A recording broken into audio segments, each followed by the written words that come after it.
api neraka. Sebaliknya tambahan juga ikhwah dan akhwat sekalian rahimani rahimakumullah, bahwasanya orang yang mencapai tingkat siddiq ini adalah orang-orang nanti akan diberikan surga tertinggi di akhirat nanti. Sebagaimana Allah Subhanahu wa taala menjelaskan dalam surah An-Nisa urutan 4 ayat 69. A'udzu billahi minasyaitonir rajim. Wa may yuti'illaha war rasul fa ulaika ma'al ladzina an'ama Allahu 'alaihim minan nabiyyin was siddiqin wasy syuhada'i was shalihin wa hasuna ulaika rafiqa.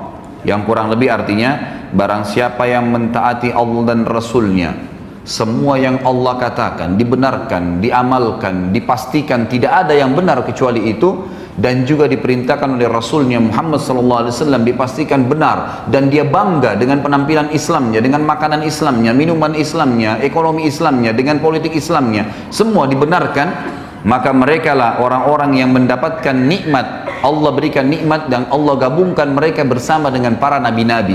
Dan kata para ulama tafsir, nabi-nabi memiliki tempat di Firdaus, surga Firdausil A'la yang tertinggi. Lalu Allah SWT sebutkan, ya, selain nabi-nabi yang akan mencapai dari itu adalah orang yang datang setelah nabi, minan nabiyyin langsung was-siddiqin, dan orang yang membenarkan semua dan yakin serta bangga dengan itu. Memang kita bangga. Dan ini memang ikhwah sekalian, saya pilih tema ini luar biasa, saya dapatkan krisis kebanggaan muslimin sekarang terhadap agama mereka. Kita lihat seorang muslim tidak ada bedanya dengan orang kafir dari sisi pakaiannya, dari sisi cara bicaranya, tata bicaranya, makanan, jenis makanannya, usahanya. Berapa banyak orang subhanallah tidak bisa dibedain dari penampilannya antara muslimah dengan non muslim, muslim dengan muslimah. Padahal kalau kita datangkan seseorang Nasrani, laki-laki, kita berikan kepada dia kopi atau baju koko atau sebuah simbol Islam misalnya, pakaiannya. Kemudian kita datangkan seorang Nasrani laki-laki yang lain, lalu tanya dia agama apa orang itu, spontan dia akan mengatakan muslim karena ada simbolnya. Kalau orang siddiq, dia yakin bahwasanya pakaian ini yang Allah katakan walibasut taqwa dzalika khair, ini pakaian yang ada simat, ada contoh, ada ciri ketakwaan adalah yang paling baik. Orang tahu, oh ini orang dekat dengan Allah. Dan saya yakin subhanallah, orang kalau menggunakan baju koko dengan kopiah, kalaupun ada perempuan nakal, ya, yang biasa mengganggu laki-laki, dia tidak akan berani mengganggu orang itu karena pakaiannya. Lalu kenapa kita lari dari pakaian itu? Gitu kan? Kita malah tidak bangga. Berapa banyak orang subhanallah muslimin, ya, atau kita datangkan misalnya perempuan Nasraniyah, ya, suruh pakai jilbab 5 menit saja, panggil Nasraniyah perempuan yang lain, tanya orang itu agama apa, maka dia akan mengatakan itu muslimah, ada simbol. Tapi syaitan menghiasi sebagian orang yang tidak punya sifat siddiqah, nggak ada sifat siddiqnya ini dalam dirinya, maka syaitan mengatakan untuk apa kau pakai jilbab? Maka tidak ada bedanya antara dia dengan wanita kafirah, sama saja. Cuplikan yang selalu dilihat, didengar oleh kupingnya, ditatap oleh matanya, semuanya berbau orang-orang non-muslim. Film-filmnya semua Hollywood, Bollywood, dan yang semua berhubungan dengan tontonan terhadap aurat, lagu-lagu yang menjauhkan dia dari Al-Quran, semuanya jauh. Semuanya jauh. Cerita-cerita kosong, balas dendam, narkoba, mencuri istrinya orang lain, dan beragam macam hal, perselingkuhan dan seterusnya. Ini yang menjadi simbol di rumah orang-orang Islam sekarang. Tidak ada pengajian, tidak ada tilawah Al-Quran. Lalu kemudian mereka mau mengkhayal anaknya hafal Quran. Dari mana ikhwah dan akhwat sekalian? Dia sendiri gak pernah sentuh Al-Quran, gak pernah dengar ceramah di rumah. Antum berapa kali saya jelaskan dalam pengajian saya ikhwah.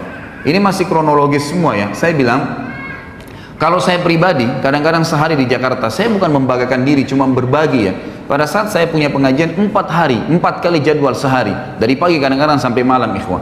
Dari pengajian saya isi 2 jam, kemudian pulang menuju ke pengajian yang kedua. Di mobil itu sejam atau setengah jam, atau 45 menit, atau kadang-kadang sampai 2 jam jaraknya. Itu saya dengarkan lagi ceramah, baik ceramah saya, baik tilawah Al-Quran, baik ceramah asatidzah, teman-teman dai-dai, atau saya dengarkan para masyayikh yang dari Saudi dalam bahasa Arab. Jadi saya tidak ada tidak ada selang waktu di mana saya kosong gitu di mobil, atau saya lagi berzikir kepada Allah SWT. Saya coba lakukan, kemudian saya isi pengajian 2 jam lagi, jeda lagi antara pengajian kedua dan ketiga juga saya dengarkan lagi ceramah. Itu luar biasa. Api iman dalam hati itu terus berkobar ikhwah. Kadang-kadang antum dari pengajian seperti ini keluar dari masjid, setan akan bisikin, tadi kan sudah pengajian, sekarang hiburannya musik. Dibisikin sama dia, antum iya kan, begitu lemah, tidak sidq. Yakin ikhwah sekalian, kalau antum yakin di majlis ilmu bisa menambah iman, bisa mengingatkan kita kepada Allah Azza wa Jal, bisa membuat kita rindu dengan akhirat, bisa tahu tentang surga, bisa tahu tentang neraka dan kita khawatir tentang neraka tersebut, lalu kenapa tidak sepanjang hidup kita seharian itu diisi dengan hal tersebut? Sayangnya rumah-rumah umat Islam sekarang ada Al-Quran itu kalau ada kematian, malah sebenarnya tidak ada Al-Quran dalam sunnah Nabi SAW dibaca pada saat kematian. Sebaliknya mereka lakukan hal tersebut dalam masalah ekonomi, riba, ya, gharar, semuanya, kezaliman, manipulasi yang dilarang oleh Nabi SAW, dilarang oleh agama, tapi dilakukan. Alasannya apa? Boleh buat Ustaz, nggak ada jalan lain. Lalu antum depan Allah Azza wa Jalla juga akan katakan itu pada hari kiamat, pada saat dihisab, nggak ada jalan lain, lepaskan diri dari situ. Ya, harus yakin dengan janji Allah Subhanahu wa taala. Ini akan kita titik beratkan 2 jam ke depan ikhwah, bagaimana memunculkan sifat siddiq dalam hati kita dan mempelajari dari orang yang nomor 1 dalam sifat siddiq, Abu Bakar radhiyallahu anhu, yang luar biasa dalam masalah seperti ini. Apapun yang Allah dan Rasulnya katakan tidak ada keraguan, pasti benar, dan itu menjadi simbol kehidupannya. Langsung, tidak ada keraguan dalam masalah itu. Masalah politik sudah dijelaskan dalam Islam, harus orang alim, harus orang yang faham agama Allah, yang tahu halal haramnya Allah, baru jadi pemimpin. Mana pernah pemimpin negara kita ada orang yang alim? Ya, padahal Nabi SAW mengatakan apa? Al-ulama warathatul anbiya. Ulama itu pewarisnya para nabi. Emang sudah begitu. Nabi-nabi ini pemimpin manusia. Sekarang kalau ada kiai, ada ustadz, ada dai dicalonkan jadi presiden, disorotin oleh masyarakat. Untuk apa dai masuk di politik? Subhanallah. Lalu kalau bukan ustadz atau ada dai atau ulama yang memimpin anda, siapa yang akan pimpin anda? Orang-orang fasik seperti sekarang yang membiarkan tempat kemaksiatan terbuka, pelanggaran-pelanggaran agama Allah dilakukan, riba merajalela mencekik lehernya umat-umat Islam, anak-anak muslimah dan muslim kita yang akhirnya terbengkalai, dipaksanya ini dan dipaksakan itu, dan seterusnya, gitu kan?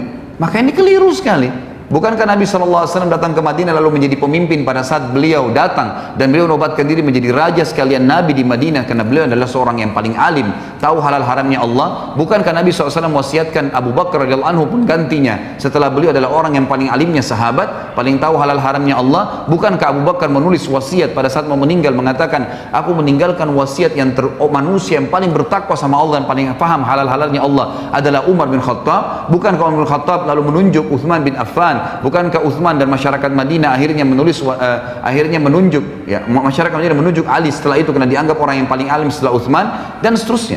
Kita lihat bagaimana Khulafaur Rasyidin menunjukkan adalah ulama. Ya. Apa kata Nabi SAW dalam hadis sahih riwayat Al-Hakim? Sayati umara'u sufaha, akan datang nanti sepeninggalku adalah pemimpin-pemimpin yang sangat sufaha. Sufaha itu jamak daripada safih. Dan orang Arab ini ikhwah menyebutkan kata-kata safih itu kalau bodohnya super bodoh, namanya.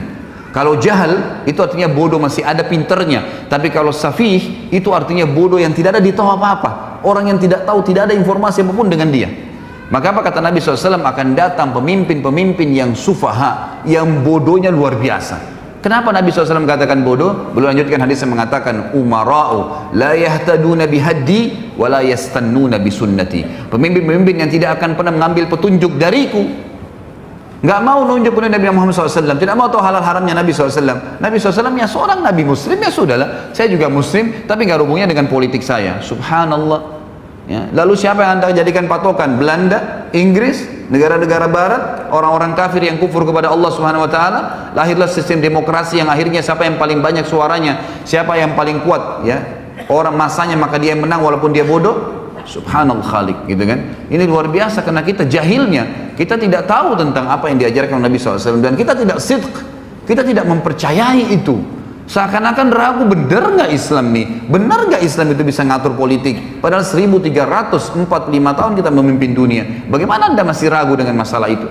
Lalu kata Nabi SAW, wa yastannuna bisunnati, dan tidak pernah ngikutin sunnah-sunnahku. Kita lihat sekarang negara-negara Islam jadi kacau balau, jadi gampang semuanya diobrak-abrik, jadi gampang tak naik pemimpin, ya tidak ada opsi lagi, ini atau itu, dua-duanya nggak baik, dua-duanya begini, karena anda tidak kembali kepada sistem yang sebenarnya. Allah Azza wa Jalla sudah tuntunkan di dalam kitabnya. Jadi kata Allah Subhanahu wa Ta'ala, dan orang-orang yang mentaati Allah dan Rasulnya dalam segala lini ikhwah, Al-Quran dan Sunnah di atas segalanya, Allah dan Rasulnya di atas segalanya, di atas politik, di atas ekonomi, di atas rumah tangga, di atas jabatan, di atas pendapatan, di atas segala-galanya. Itu baru dikatakan orang itu sidq, Orang yang benar-benar yakin dan percaya penuh terhadap apa yang Allah dan Rasulnya turunkan.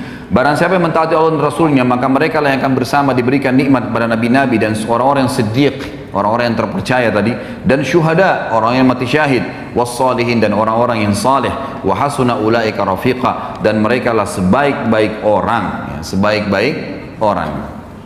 Baik ikhwah sekalian, sebelum masuk ke Abu Bakar juga, saya menemukan ada tema yang menarik dari buku ini.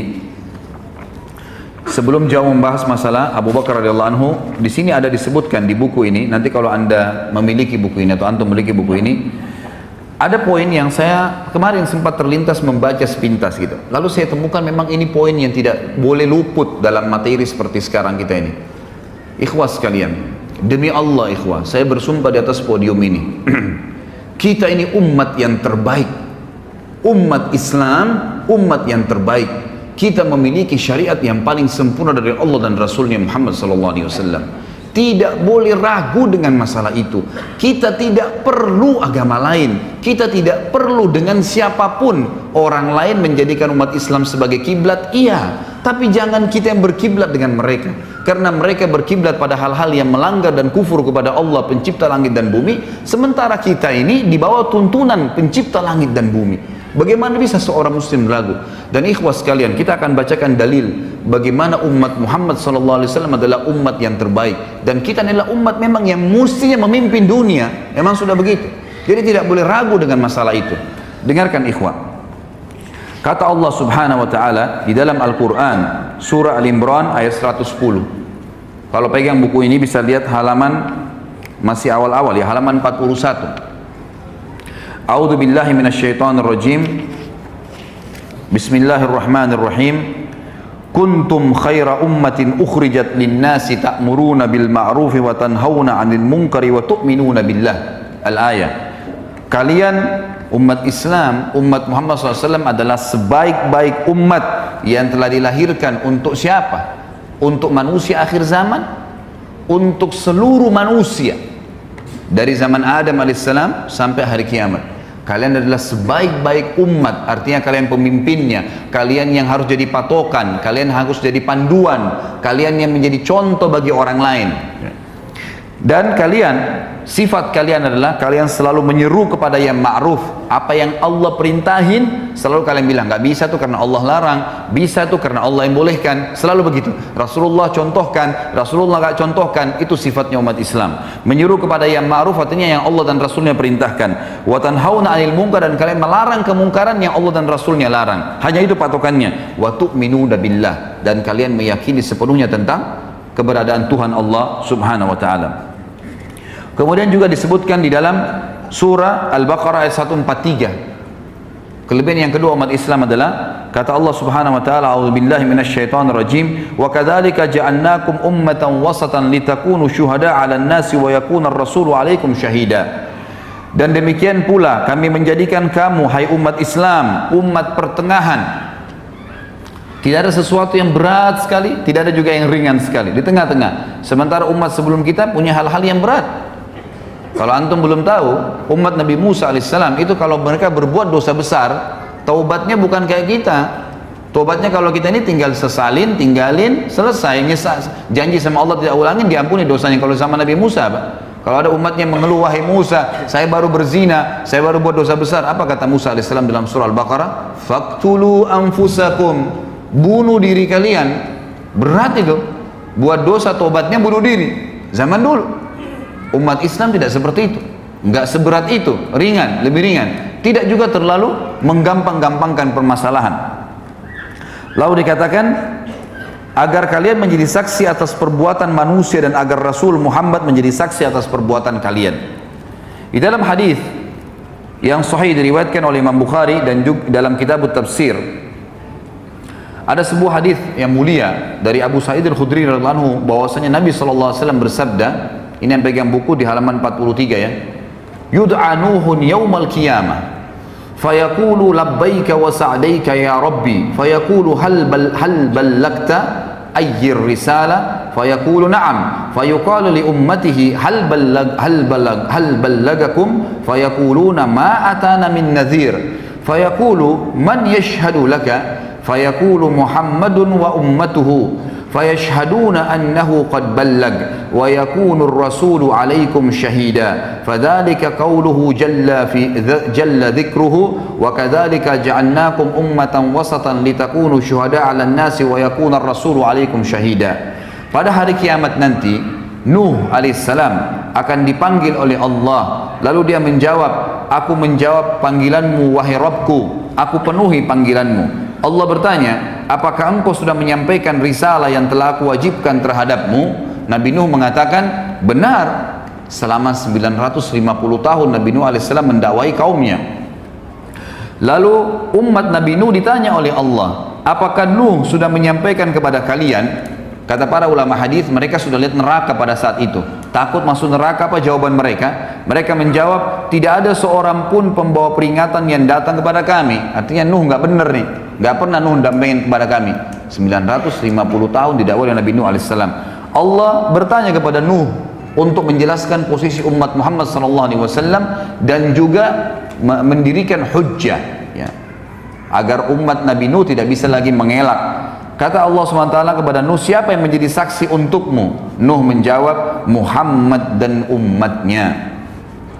Maka umat Muhammad SAW pun semuanya datang, tidak terkecuali, bersaksi bahwa Nuh telah menyampaikan dan Rasulullah SAW menjadi saksi atas mereka, sebagaimana Allah telah firmankan dalam Al-Quran. Dan demikian pula kami telah menjadikan kamu umat Islam, umat pertengahan, agar kamu menjadi saksi atas perbuatan manusia dan agar Rasul Muhammad menjadi saksi atas perbuatan kalian. Di dalam hadis yang lain, kata Nabi SAW dari Jabir radhiyallahu anhu, hadis ini